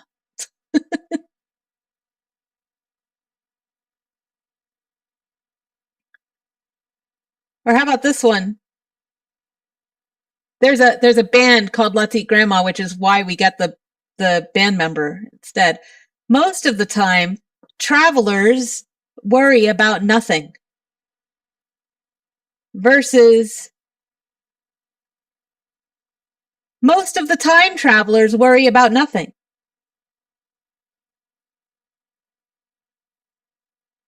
Look at what happened when I used time travelers instead of time, travelers. That's so cool. This is most of the time travelers worry about nothing. Most of the time travelers worry about nothing. It got really sci-fi really quick. So this is not to say you have to sweat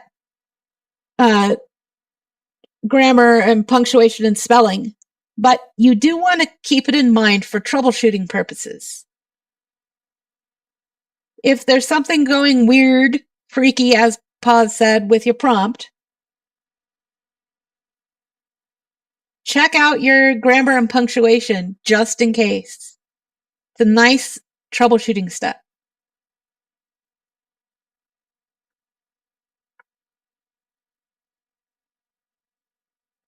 No negation or absence. Now, we talked about this already. Let's try to solve a problem. What if I wanted, type this in, you guys, ready? What if I wanted a werewolf without a full moon? A dude. Some sort of guy. Right. What about, like just Gary from accounting, right? That's, that's the werewolf without the full moon. What about, a vampire without fangs?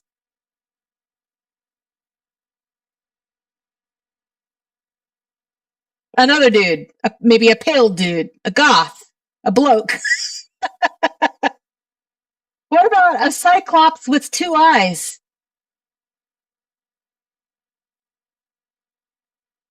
Another dude.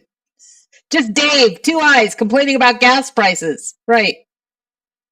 Gary. That's right. Blokes, mate.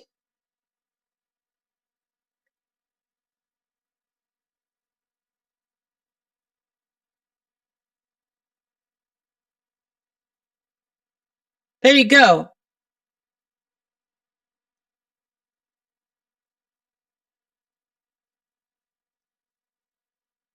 Conversational mode we talked about. Avoid technical specs and metadata. Okay, you guys. So here's version 8.1 alpha. I mean, version 8 alpha. Version 8 alpha. A serene mountain lake packed with really cool camera metadata and a serene mountain lake with just the word photography on it. Do you perceive differences?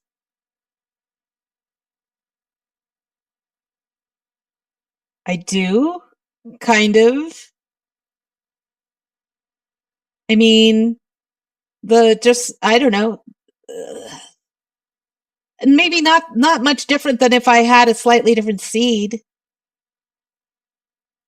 So what do you think? Are my camera metadata tokens styling my image?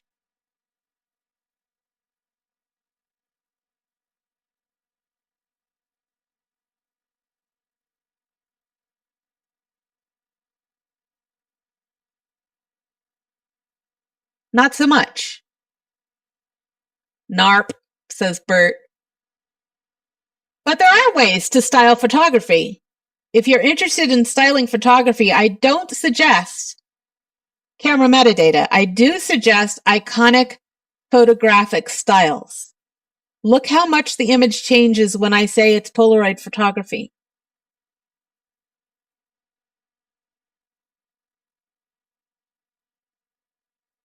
Tom acknowledges that those the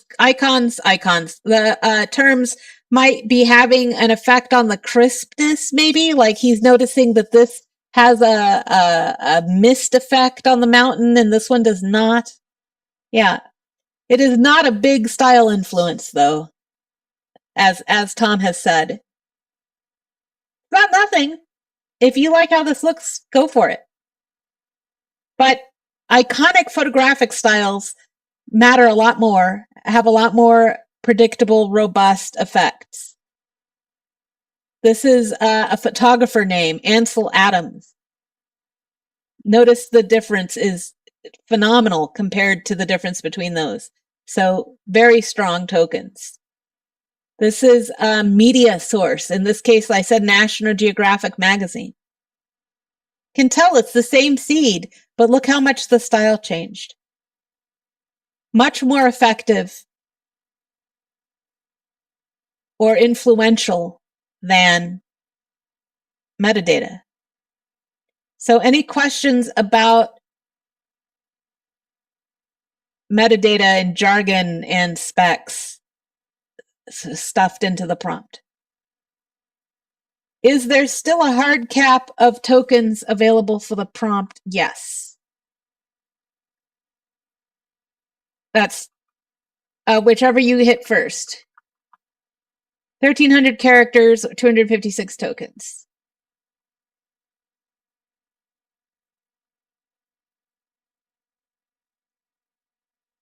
Oh, great, mountain biker chick. Dense visual language. Okay. So Tom was talking about this a little bit before, that we learn to write prompts using dense visual language so that every word is taking advantage of the limited processing power devoted to that job. So literary writing wastes tokens, by which I mean, she morosely pushed open the glass door with the bell jingling above her as she sat down in the chair in the cafe with a depressed look down at her fingers that twiddled together as she waited for her. I mean, there's so many words in it when you write that way that don't have a whole lot of visual influence, that you might be better off in your troubleshooting step. If something's going wrong in that troubleshooting step, you might want to reduce those tokens. Tom says, so it is still better to dispense with as much of the technical jargon as possible to keep using more valuable portions of the prompt. Right. I would the more influential tokens give you better control until they become archetypes you have to break. So there's a balance. No, the parameters do not cost prompt tokens. The parameters do not count as tokens.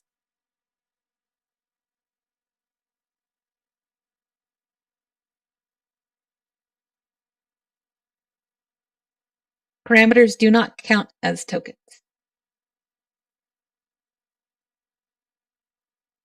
Helpful words, to Tom's point, helpful words are descriptive, iconic, and visually evocative.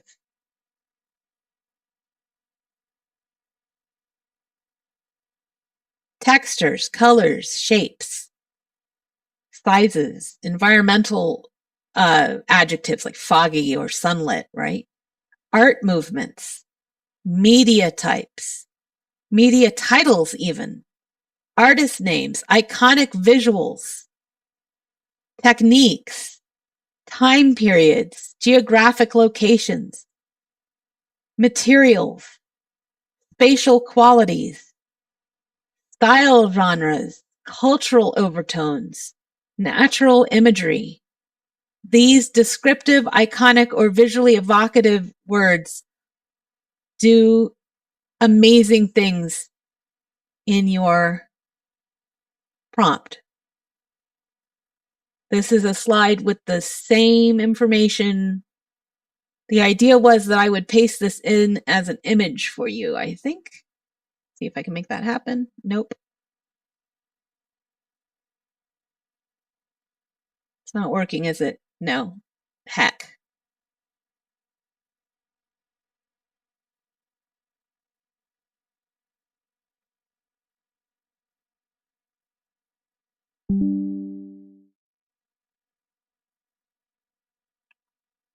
Here you go.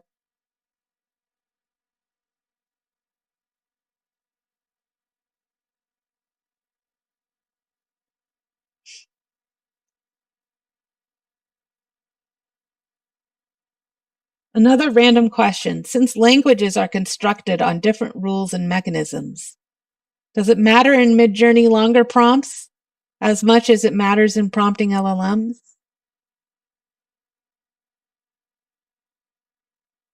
I'm not sure I understand the question yet.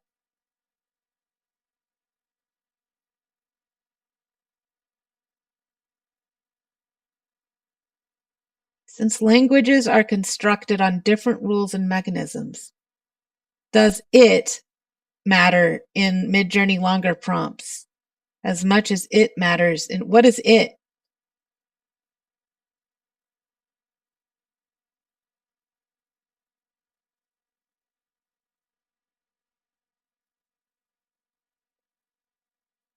Sounds like a really intriguing question, though, once I get it. Does the length of the prompt matter?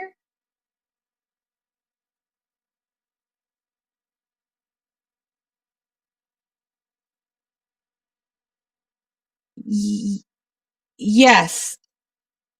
You mean if you're prompting in French versus German versus English?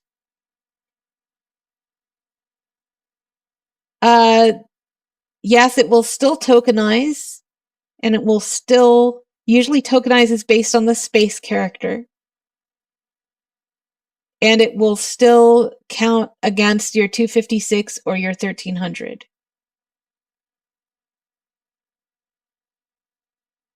Those are hard-coded, if you will, so it doesn't matter what language you're using.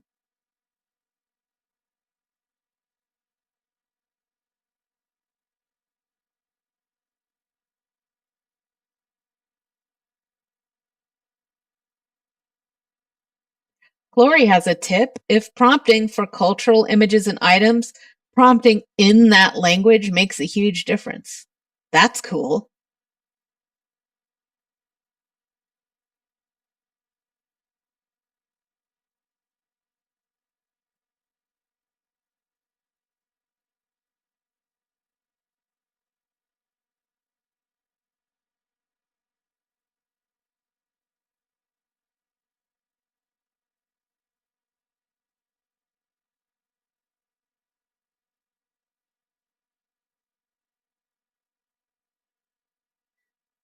So what kind of words should we maybe avoid? To Tom's question about, what language to focus on. Ask yourself, Tom, what does it look like? If something doesn't look like anything, it probably isn't correlated to anything that can influence your canvas, right? Like the first mushroom is green, the second mushroom is blue. What does first look like? What does second look like?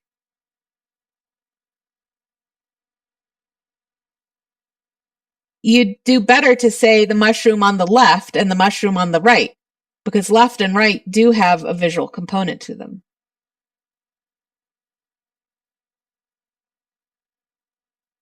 Words like slightly, a little bit, mostly, somewhat, barely, nearly, very, very, very, very. What does partially look like? What does barely or somewhat look like? These are things that are really not going to be correlated to anything super clear and consistent. Possible, conceptual, hypothetical, general. These are abstract conceptual words. They don't have a strong visual correlation to anything. So they're not going to have much influence on the canvas. Same with but, yet, therefore, because, like, as if, as though. We talked about negation, smells and sounds. What does the smell of bread look like?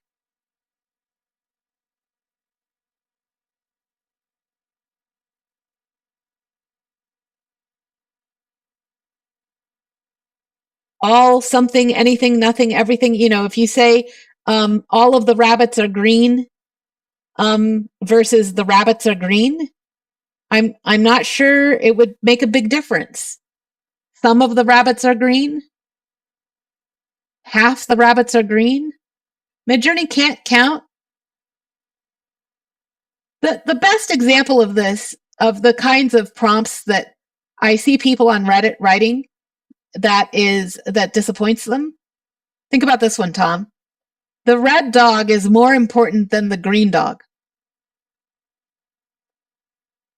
They're mad because if the red dog is more important than the green dog, the red dog should be larger and in the foreground.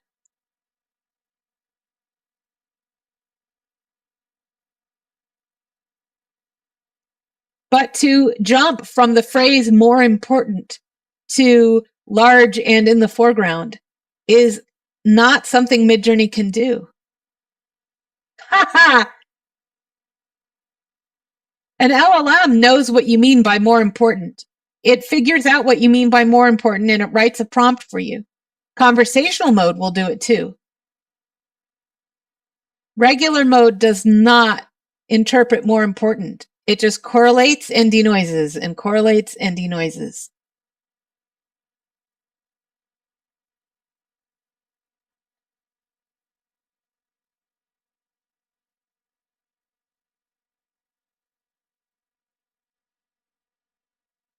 Claire, does this redundancy cost tokens or add noise or anything on the result?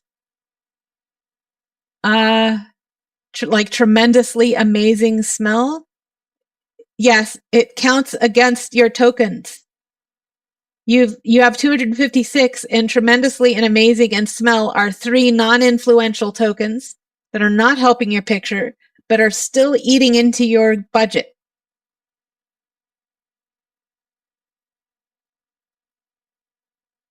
This is why we talk about optimizing the prompt. Don't spend your budget on things that are not capable of influencing your canvas.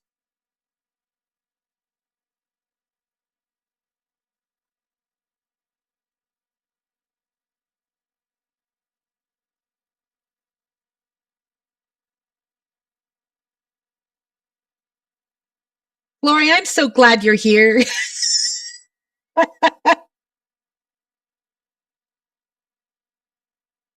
If you want a copy of these slides, by the way, you can fill out this feedback form. Yes, it will continue to be the case. Depending on what you mean, TR, if you mean, if I say very, very, very, very, very, will all of those 5 count against my token count in 8.1? Yes.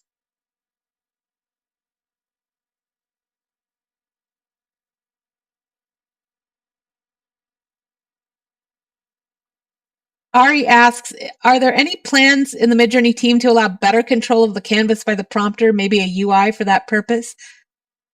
I don't know precisely what you mean. Do you mean like imagine the scene is 3 dimensions and you can swing your camera around using your mouse and position it inside the scene and take a snapshot?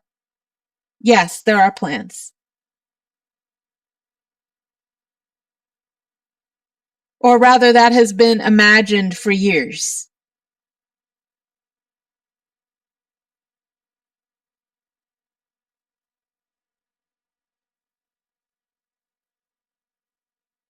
Pops. That word in Polish is 1 token in Polish and 3 tokens in English.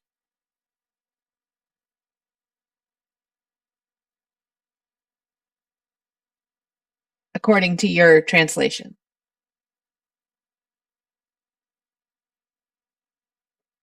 Rayhan asks, what does the submit to pair rankings do? Are there any benefits to submitting? Rayhan, it means that you are allowed to vote on things arbitrarily as part of your profile, up to 3.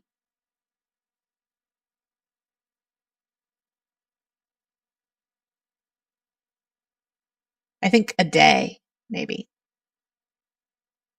So it'll go to your, it'll contribute to your profile, your --P.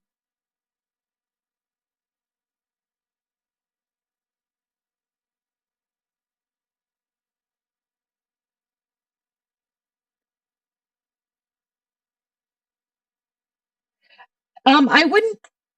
Why not test it in the tokenizer? See how that works. I mean, I believe I'm right about the 1 token thing.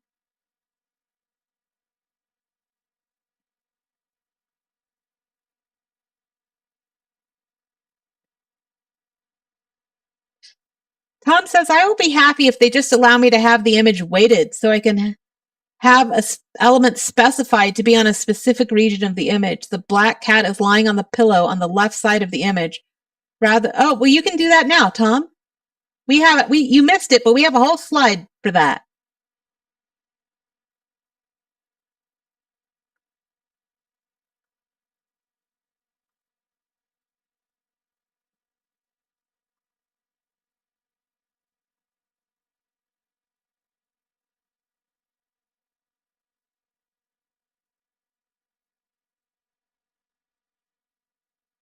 Oops, well, that's not going to work. Hold on, there is a long pillow on the left. The cat lies on the pillow.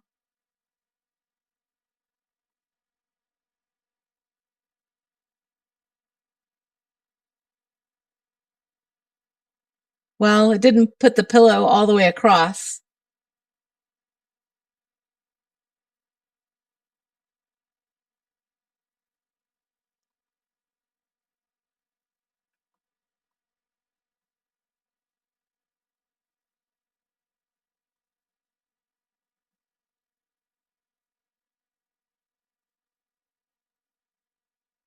There we go. Cat lies on the left on the pillow. That one worked out.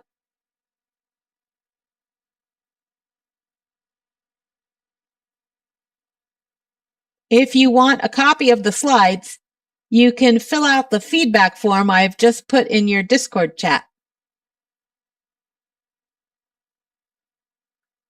If you would like this exact slide, I will put it in your Discord chat.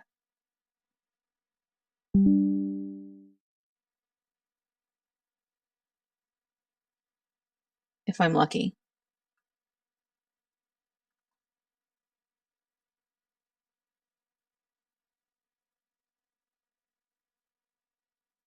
Do.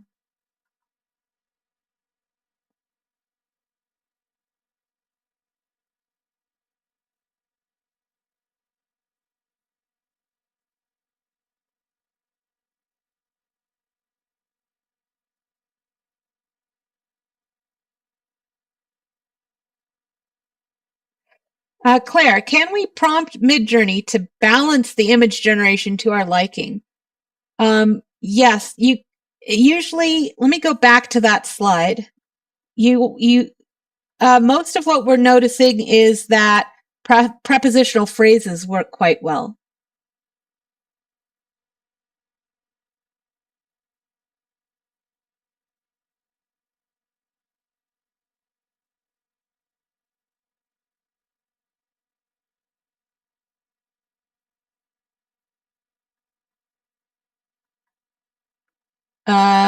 Hold on.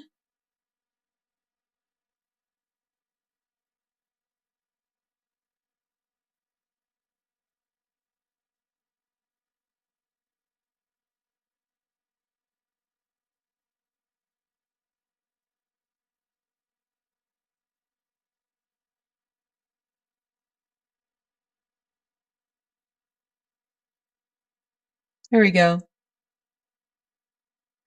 Bye, Emma.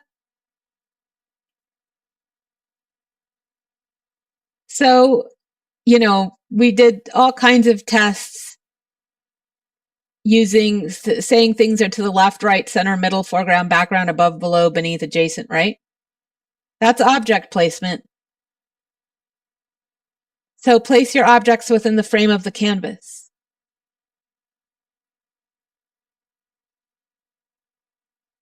A lot of people like putting things like golden rule or rule of thirds or whatever into their prompts. That is not very robust. You can try it though. This version is excellent, Tom.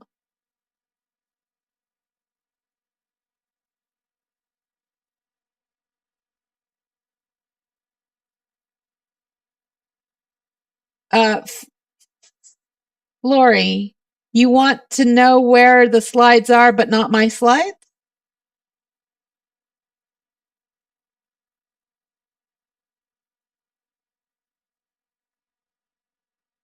Docs.midjourney.com.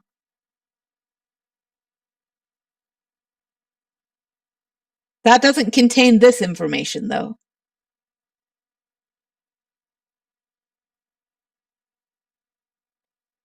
This information is on our community site. Here.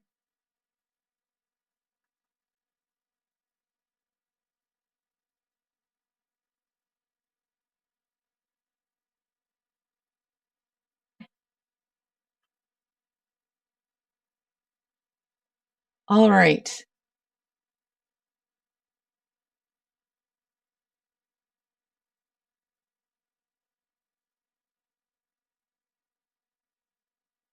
So you made it, you guys. Congratulations. Again, the bottom line here, see if I can, here we go. If it's not controlled with the prompt, Midjourney makes it up or does nothing. If the prompt exceeds the time allotted to the job, Midjourney may become incoherent, blend, or drop detail. So optimize with archetypes, or invoke, or describe, depending on which direction you need to go. If the prompt contains chaotic tokens, troublesome tokens, you might be losing control of the canvas. Again, these are all troubleshooting steps. So put conversation in conversational mode. As a troubleshooting step, remove jargon, lean into correct punctuation and grammar, use dense visual language. You get 24/7 community support for prompting with your membership. You never have to fly alone. Come to the Prompt Craft channel for support anytime. I've put it in your Discord chat. I've put the FAQs and tutorials in your Discord chat, and I will once again post the trained prompt helper, which these things need to be updated as when we see 8.1 come through. So we'll have to pay attention to that.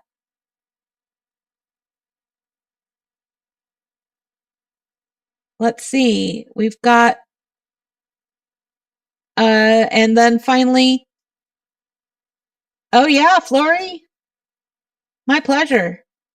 Again, in theory, I will send out notes and copies of the slide to the folks who sign up there. If you sign up and like in 72 hours, you don't have those things, bother me in DM. Occasionally that gets away from me because it's manual, right? I mean, I'm sending it out to you. Is there one and only one GPT for the helper, or do you create a new one for each new version? There's only one. I didn't have to create a new one. I thought I might. I thought 8 was going to be so different from 7 that I would have to create a separate GPT. but it's similar enough that I do not have to create a separate GPT.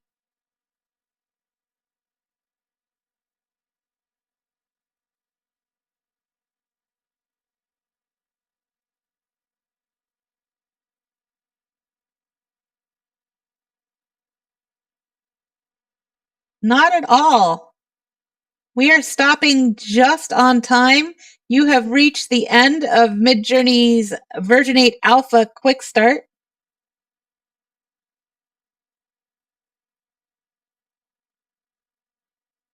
Yeah, I have no idea how Midjourney does it either, pups. So good luck with that. Thanks, everyone. We are adjourned. Have a good day, all.